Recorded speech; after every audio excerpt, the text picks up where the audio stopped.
Je m'appelle M. Kachi Moulumba, je suis le directeur général de la société Bio Agro Business, une société qui est en charge de la gestion du programme volontariste agricole du gouvernement de la République démocratique du Congo. Alors nous sommes venus voir son Excellence, Monsieur le ministre de l'Agriculture, pour 3 raisons principales. La première, nous sommes venus lui faire un rapport du travail qui nous avait été confié, à savoir la gestion de 6 bases agricoles dans la République démocratique du Congo. La deuxième raison qui nous a poussé à venir le voir, c'était de lui présenter les produits issus de nos productions de la saison A 2020 et 2021.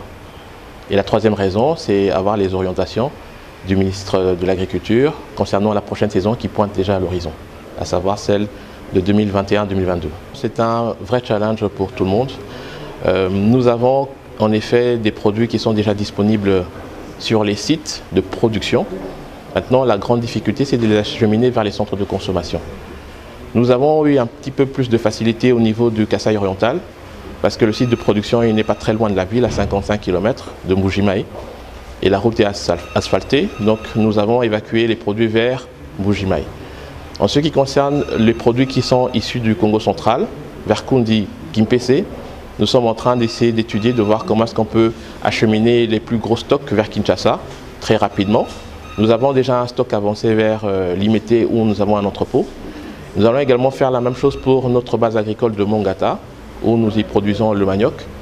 La route est assez délabrée sur un tronçon d'à peu près 30 à 40 km. Nous devons d'abord un petit peu essayer de réhabiliter cette voie pour permettre une évacuation en grande quantité. Notre pays a structurellement un gros déficit vivrier. Ce qui veut dire que c'est impossible qu'avec un programme de ce genre, pour une première année, d'avoir la prétention de nourrir tout le Congo. C'est un début et nous sommes encouragés par le ministère de l'Agriculture et toutes les personnes qui gèrent ce ministère nous accompagnent pour que nous puissions augmenter nos productions pour les années futures et permettre, dans la mesure du possible, de servir le maximum de Congolais. Mais tout seul, nous n'y arriverons pas. Nous avons besoin de beaucoup d'autres acteurs pour nous accompagner. Vous savez, c'est une grande joie. Une grande joie de voir le programme établi par le gouvernement être exécuté et visiblement sur tout point de vue national.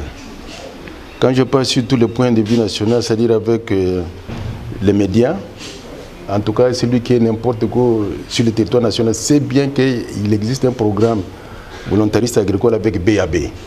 Et que BAB est non seulement à Mongata, il est en Kouadi, dans les Kasaï oriental, il est en Kundi, dans le territoire de l'Ozi, dans la province du Congo central, tout le monde le sait, et que BAB se retrouve à Sakadi, dans les Olomami, se retrouve à Lubondaï, dans le Kasaï central, à Ruzizi, à Bouguera, à Ruzizi, du côté d'Uvira. Nous avons de très sérieux problèmes pour inonder les marchés en produits.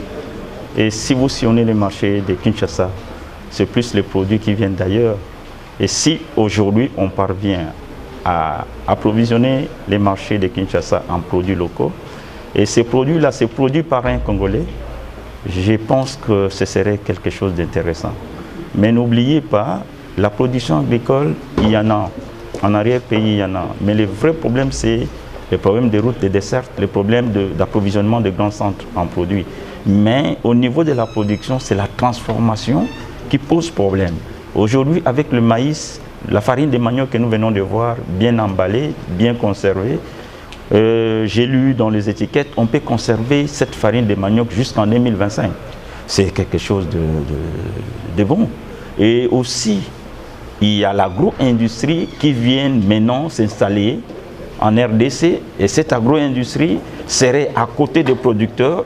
Il n'y a pas seulement la production en régie qui sera transformée par BAB, mais même aussi les petits producteurs qui se trouvent tout autour des lieux d'implantation de projets volontaristes agricoles, ils pourront bénéficier de cette transformation de leurs produits et ils peuvent utiliser leurs propres emballages aussi pour commercialiser les produits. C'est quelque chose d'innovant.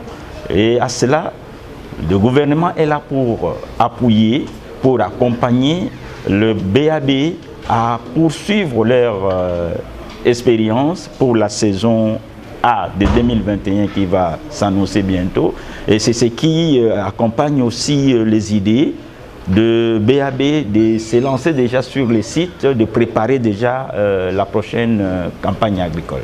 Et aussi, il y a possibilité d'étendre les sites dans d'autres provinces en tenant compte des avantages comparatifs que présentera chaque province en termes de culture. Jusqu'à présent, BAB a démarré avec 3 cultures, le maïs, le riz et le manioc. Mais il y a aussi possibilité dans d'autres provinces où on produit les cultures maraîchères que BAB aussi puisse les accompagner, que ce soit dans le séchage, que ce soit dans la transformation. Et c'est de cette manière-là, petit à petit, nous allons construire notre nid pour donner aux Congolais un produit congolais et je dirais même un produit bio. Moi, depuis que je suis né, je n'ai jamais vu en RDC une usine de transformation de manioc en tubercule en farine.